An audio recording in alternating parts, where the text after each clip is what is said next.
Assalamualaikum warahmatullahi wabarakatuh. Perkenalkan, nama saya Rosmila dengan NIM E01222303. Nah, di sini saya akan membuat video penjelasan mengenai menyelesaikan masalah pemrograman linear dengan menggunakan branch and bound dan menentukan solusi masalah transportasi dengan menggunakan metode awal yaitu least cost dan metode akhir yaitu MODI. Baik, yang pertama saya akan menjelaskan tentang metode branch and bound atau BNB untuk menyelesaikan masalah pemrograman integer. Nah, ini adalah soalnya. Maksimumkan Z sama dengan 4x 1 tambah 5x2 dengan kendala 5x1 tambah 4x2 kurang dari sama dengan 7, 2x1 tambah 3x2 kurang dari sama dengan 5, x1 dan x2 nya besar sama dengan 0 dan integer. Langkah pertama, kita akan menyelesaikan dulu subproblem 1. Nah, untuk garis yang pertama, jika x1-nya sama dengan 0, maka x2-nya sama dengan 1,75. Dan ketika x2-nya sama dengan 0, maka x1-nya 1,4. Maka dia nanti akan melalui titik 0,1,75 dan 1,4,0. Kemudian untuk garis yang kedua, ketika x1-nya sama dengan 0, maka x2-nya sama dengan 1,66, dan ketika x2-nya sama dengan 0, maka x1-nya sama dengan 2,5. Nah, ini juga akan melalui titik 0,1,66 dan 2,5,0. Kita gambar grafiknya. Misalnya x2, misalnya di sini adalah 1,75. Nah, ini adalah titik 0,1,75 dan 1,4, misalnya di sini 1,4,0. Nah, ini adalah garis untuk persamaan pertama. Untuk persamaan kedua, kita lihat di sini dia melalui titik 0,1,66. Misalnya di sini 1,66 dan 2,5,0. Berarti di sini 2,5,0. Kita gambar garisnya. Nah, ini adalah garis untuk persamaan kedua. Karena persamaannya di sini kurang dari sama dengan 0, maka daerah arsirannya itu mengarah ke bawah. Sehingga daerah arsirannya yaitu ini. Atau biasa juga dinamakan daerah visible. Nah, yang di sini ini itu adalah titik optimumnya. Kita beri saja namun sini jadi titik A. Kita akan mencari koordinat titik A. Karena ini adalah perpotongan garis, maka kita cukup eliminasi dan substitusi saja. Nah, yang pertama ini kita eliminasi. Untuk persamaan pertama dikali 2, persamaan kedua dikali 5. Ini untuk mengeliminasi x1-nya. Maka diperoleh x2 sama dengan 1,57. Kemudian kita substitusi lagi x2-nya ke persamaan 1 sehingga menghasilkan nilai x1 sama dengan 0,144. Nah, setelah mendapatkan nilai x1 dan x2, kita substitusi lagi ke z. Ini bisa ditulis sebagai ZA. Maka 4 dikali x1 yaitu 0,144 dan 5 kali x2 yaitu 1,57 sama dengan 8,426. Sehingga di sini kita bisa mengisi kotak subproblem 1 yaitu Z sama dengan 8,426 dengan x1 sama dengan 0,144 dan x2 sama dengan 1,57. Nah, karena x1 dan x2-nya masih berupa pecahan, maka ini perlu dicabangkan. Kita pilih nilai yang besar, yaitu x2, 1,57. Nah, x2 ini berada di antara angka 1, berarti x2 kurang dari sama dengan 1, dan x2 besar sama dengan 2. Kita lanjut mengerjakan untuk subproblem 2.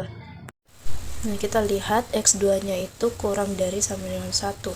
Berarti garisnya itu berada di sini.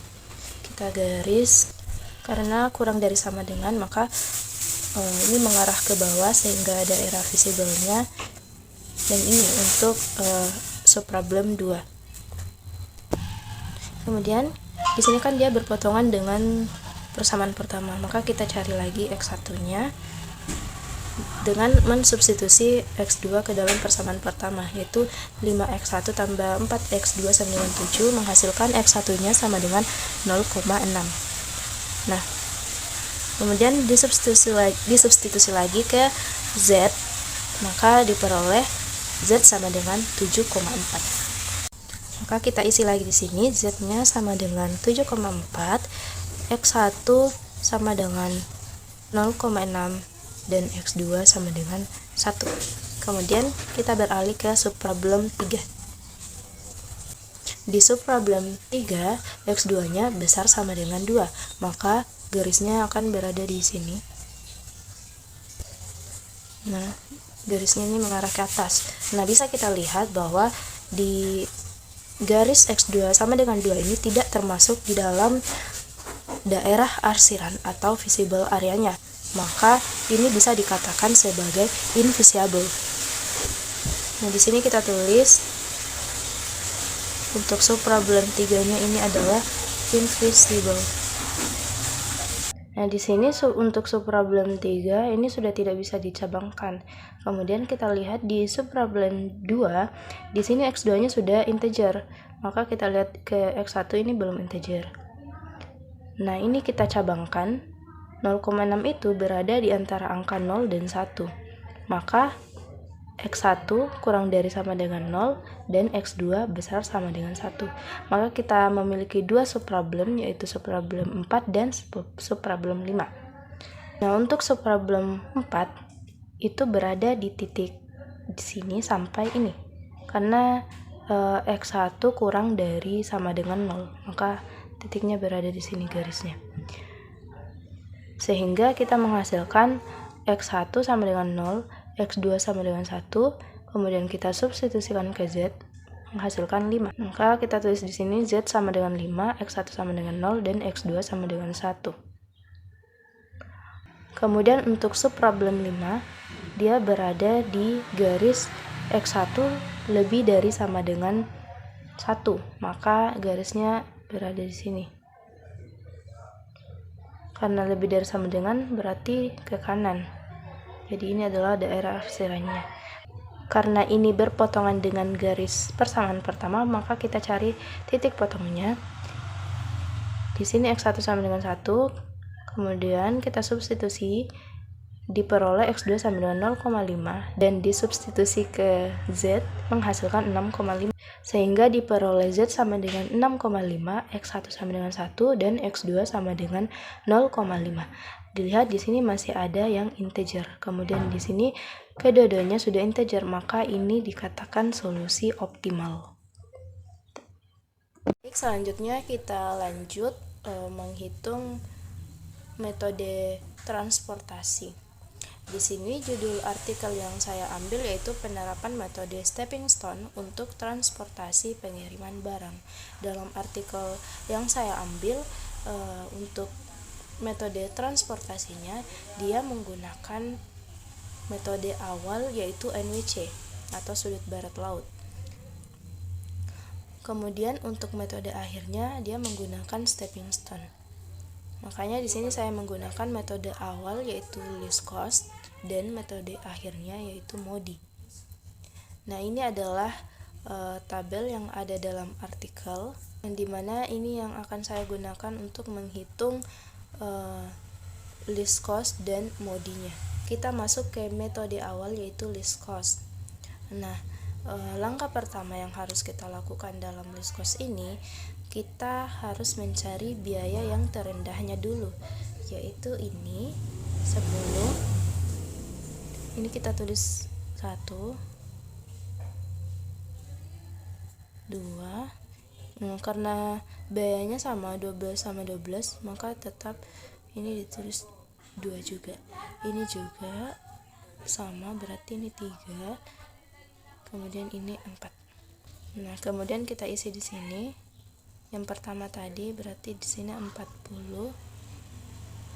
kemudian ini 0, ini 40, kemudian ini 0, kemudian ini yang ketiga ya, berarti di sini sisa 50 dan di sini sisa 70.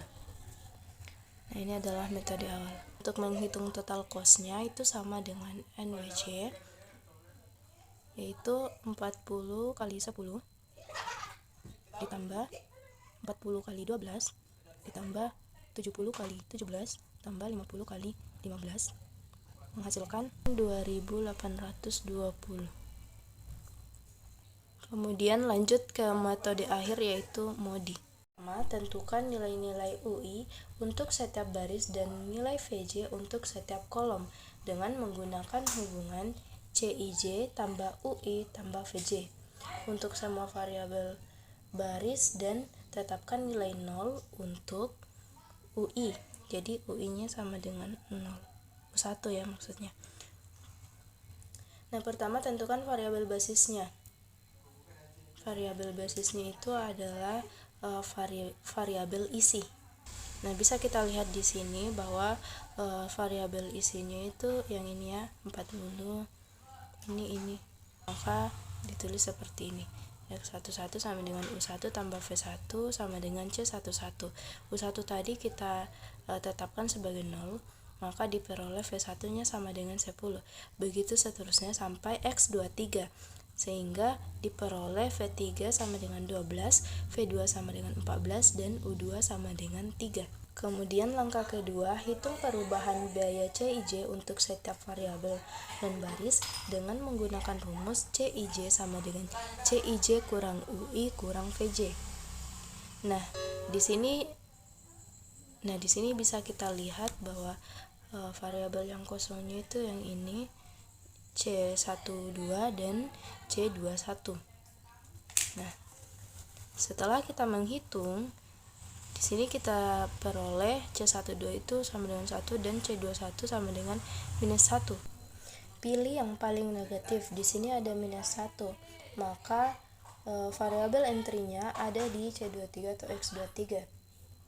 Berarti di sini ada loop-nya. Ini naik, kemudian ini ke kanan, turun, dan ke kiri.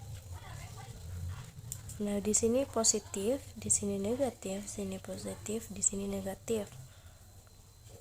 Kemudian kita lihat di antara 40 dan 50, 40 yang paling kecil. Berarti di sini masing-masing kita tambah 40, sini juga tambah 40, di sini kurang 40 dan di sini kurang 40. Nah, ini merupakan tabel hasil iterasi kedua.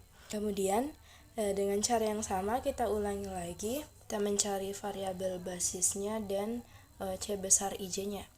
Nah, setelah dicari ternyata di sini CIJ-nya tidak ada yang negatif. Berarti di sini sudah jadi penyelesaian yang optimum.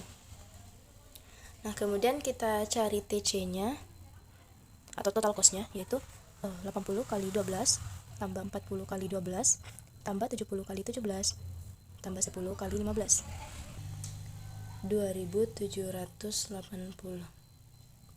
Baik, ini saja yang bisa saya jelaskan. Mohon maaf jika terdapat kesalahan. Saya ucapkan Assalamualaikum warahmatullahi wabarakatuh.